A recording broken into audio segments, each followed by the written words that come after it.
Hi, I'm Kelly Williams, nutritionist with the Worcester County Health Department. Welcome to What's Cooking in Worcester. Today we are making a nutritious and delicious chicken bone broth. So let's get started. So as I've mentioned in the past, I like to keep a gallon-sized freezer bag in my freezer at all times. And anytime I'm cutting vegetables and I have bits and pieces and ends that I'm not going to use, this is a great way to just throw them in the bag and save them for later. You don't have to separate anything out. It all goes in the bag together. When the bag is full, you're ready to go.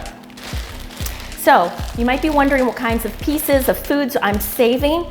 And so the things I have in my freezer bag today are things like the tops of celery. I have some peels of carrots, and I'm using these frozen today, but I also have some fresh. The tops of the carrots, this is perfect for that. The root end of the celery, that's gonna go in there. And pieces of onion, this is a great way to use pieces of onion. And the onion peel, actually. Pop all of those in here. So far, we just have some vegetables, but I'm going to add the chicken now. So I have a bunch of bones in here. And as you can see, I also have some peels from some garlic. I have some herbs. This is another great way to repurpose herbs. I have some bay leaves here, a little bit of cilantro and parsley. I just didn't get a chance to use it all. So in the pot it goes. As you can see, this is a great way to use everything you have. So you want about half of your pot full with your vegetable and bone mixture. And then you're going to add water. Now I'm going to add a splash of apple cider vinegar. So once we have everything in here, we want to let it sit about 30 minutes. And that's just going to give that apple cider vinegar a little bit of time to start drawing the minerals out of the bones, of our chicken bones. And once that's done, we're going to go ahead and put it in our Instant Pot. Okay, make sure you're set on pressure. And this does take a bit of time, 2 hours.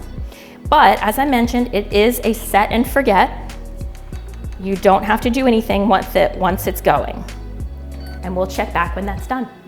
Okay, well, it's been about 2.5 hours and we are back with our chicken bone broth. As you can see, our stock is pretty hot still, but what we're gonna do now is strain it using a fine mesh sieve or colander.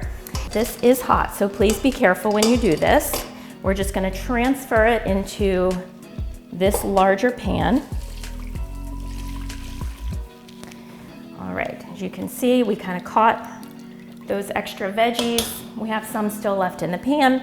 And what we're left with is a nice clear broth that we can then transfer into jars. Now, just so that we don't splash, I'm using a funnel here today, and I'm just going to scoop it out so that we don't end up with a mess. There you have it. Made entirely out of scraps from your kitchen, leftover chicken bones and the ends of vegetables, and you have a delicious and nutritious chicken stock that you can use in tons of other recipes. I hope you enjoy it. Remember to eat healthy, be active, and prevent diabetes today.